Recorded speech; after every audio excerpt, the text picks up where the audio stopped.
అండి. ఈరోజు ఫార్మాసిటీ వ్యతిరేక కమిటీ తరఫున ఇక్కడ యాచారం మండలంలో మేము ప్రెస్ మీట్ పెట్టడం జరుగుతుంది. దీనికి ముఖ్య కారణం ఒకటి ఉందండి. గత ప్రభుత్వంలో మాకు అనేక సమస్యలు వచ్చినాయి. ఫార్మాసిటీ పేరు మీద భూసేకరణ చేస్తూ, బలవంత భూసేకరణ చేస్తూ మమ్మల్ని రకరకాల సమస్యలకు గురి చేసినప్పుడు కాంగ్రెస్ పార్టీ అప్పుడు మా తరఫున నిలబడి అందరికీ మీ భూములు మేము కాపాడతాము, మేము అధికారంలోకి వస్తే వెంటనే మీకు అన్ని హక్కులు కల్పిస్తాము, మీ భూమి ఒక గుంట భూమి కూడా పోదు అని చెప్పేసి మాకు వాగ్దానం చేశారు. ఈరోజు ఇప్పటికీ పార్టీ పవర్లోకి వచ్చి కనీసం 8 నెలలు రావచ్చింది. ఈ 8 నెలల్లో ఇప్పటి వరకు కూడా ఆన్లైన్ ఎక్కియలేదు, రిజిస్ట్రేషన్ ఓపెన్ చేయలేదు. అంటే రిజిస్ట్రేషన్ అంటే కొంతమంది ఉన్నారు పేదోళ్ళు, వాళ్ళు విరాసత్తు చేసుకోవాలి, లేకపోతే బిడ్డ పెళ్లి కొంచెం ఇచ్చుకోవాలి, అట్లాంటివి కూడా జరగకుండా అన్ని రిజిస్ట్రేషన్లు బంద్ అయ్యాయి. అది చేయాలి, ఆన్లైన్ ఎక్కియాలి, రైతు బంధు కావాలి, రుణమాఫీ కావాలి, అన్నీ కావాలని చెప్పేసి మేము అడుగుతుంటే ఇప్పుడు చేస్తాం అప్పుడు చేస్తామని చెప్పేసి టెక్నికల్ ప్రాబ్లమ్లు ఉన్నాయని చెప్పేసి అడుగుతున్నారు. ఒక నిమిషం అలా అది ఆపకండి, ఒక 10 నిమిషాలు ఆగండి. ఆపలేదు, చేస్తున్నారు, ఇంకా చేస్తున్నారు. ఒకట ఆగండి, ఒక 10 నిమిషాలు. సరే, ఓకే సార్. అయితే ముందేమన్నారు, టెక్నికల్ ప్రాబ్లం ఉందని ఒక 2 నెలలు జ్ఞాపకం చేశారు. తర్వాత ఏమో అదేంటి ఎలక్షన్ కోడ్ ఉందన్నారు. కోర్ట్ ఆర్డర్ని ఇంప్లిమెంట్ చేయడానికి ఎలక్షన్ కోడ్ ఎట్లా అడ్డు వస్తుందో మాకైతే తెలియదు, కానీ ఎలక్షన్ కోడ్ ఉందన్నారు. మొత్తానికైతే ఎంపీ ఎలక్షన్ల వరకు అయితే సమయం వృధా చేసారు. ఆ రోజు ఏమన్నారంటే ఎంపీ ఎలక్షన్ రాగానే ఎలక్షన్ కోడ్ పోగానే మీకు వెంటనే ఆన్లైన్ ఎక్కిస్తాము, మీకు రైతు బంధు పడుతుంది అన్నీ చెప్పారు. స్థానిక నాయకులు చెప్పారు, మా ఎమ్మెల్యే గారు చెప్పారు, అందరు పాటించారు, మెయిన్గా వీళ్ళిద్దరు. కానీ ఇప్పుడు వచ్చి మీ భూములు కావాలి, ఎందుకంటే ఏదో ప్రాజెక్ట్ వస్తుంది, ఆ ప్రాజెక్టుకి అడ్డంగా మీరున్నారు, మీరు కేసులలో ఉన్నారు అని చెప్పేసి ఇప్పుడు గత 2 నెలల నుంచి మాటలు నడుస్తున్నాయి. రైతులందరూ కూడా మేము భూములు ఇవ్వమని చాలా క్లారిటీతో చెప్పారు. అయితే ఇదే విషయము ఒక పక్కనేమో మీ భూములు ఎక్కడికి పోవని ఎమ్మెల్యే మల్రెడ్డి రంగారెడ్డి గారు అంటారు. ఇంకో పక్కన నిన్ననే ఆర్డీఓ గారు కొంతమంది రైతులను పిలిపించి మీరు కేసుల నుంచి విత్డ్రా చేసుకోండి, మీకు ఎక్కువ పైసలు ఇస్తాము అని మభ్యపెడుతున్నారు. అంటే ఏం చేస్తున్నారు, ఒక పక్క నుంచి ఏమో మాట ఇస్తున్నారు, ఇంకో పక్క నుంచి వెనక నుంచి ఈ మాటలు నడుస్తున్నాయి.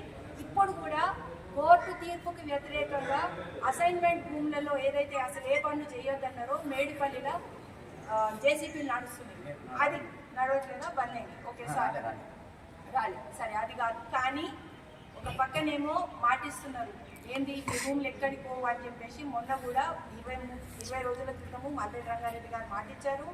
అంతేకాకుండా వారం రోజుల లోపల మేము అన్ని ఆన్లైన్ ఎక్కుతాయన్నారు. ఈ రోజు వరకు ఆన్లైన్ ఎక్కలేదు.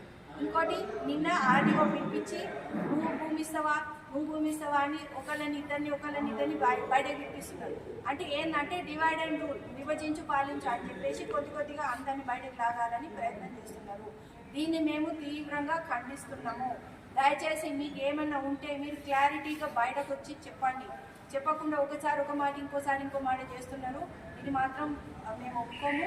ఇంకోటి నిన్న జరిగిన విషయము, ఈ విషయాలు అసలు ఏది కూడా మీ భూములు ఉంటాయని చెప్పేసి మీరు సీఎం గారితో ఒక్క స్టేట్మెంట్ ఇప్పించండి అని చెప్పి మేము రిక్వెస్ట్ చేసాం. అయితే నిన్న మీరు ఊరికి ఇద్దరు రండి అని చెప్పేసి నిన్న మీటింగ్కి పిలిపించారు. నిన్న పోతే ఎలగొట్టారు. మన శ్రీకాంత్ని అయితే లోపలికి ఎట్లనో ఆయన కష్టపడి లోపలికి పోతే ఇంటెలిజెన్స్ వాళ్ళు ఎడబట్టి బయటకు వెళ్ళారు. మా నారాయణ మామ ఇక్కడ ఉన్నాడండి.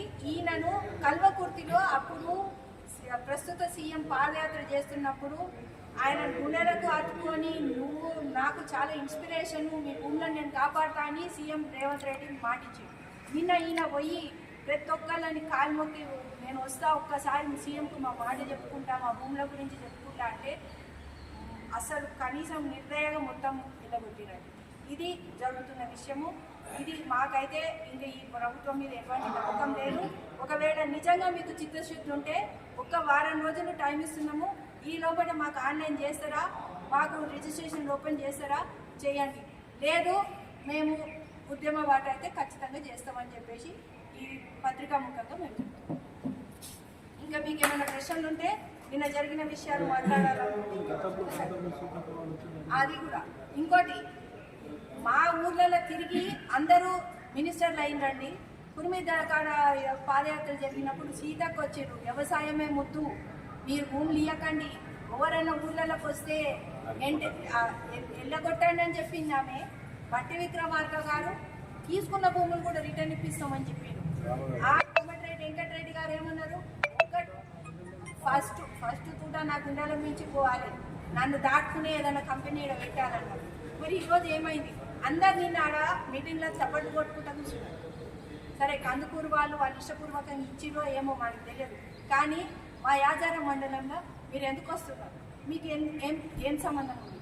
ఆ రోజు మీరు ఇచ్చిన మాట ఏంది, ఈరోజు మీరు మాట్లాడుతున్న మాట ఏంది? మీరు సమాధానం ఖచ్చితంగా చెప్పాలి.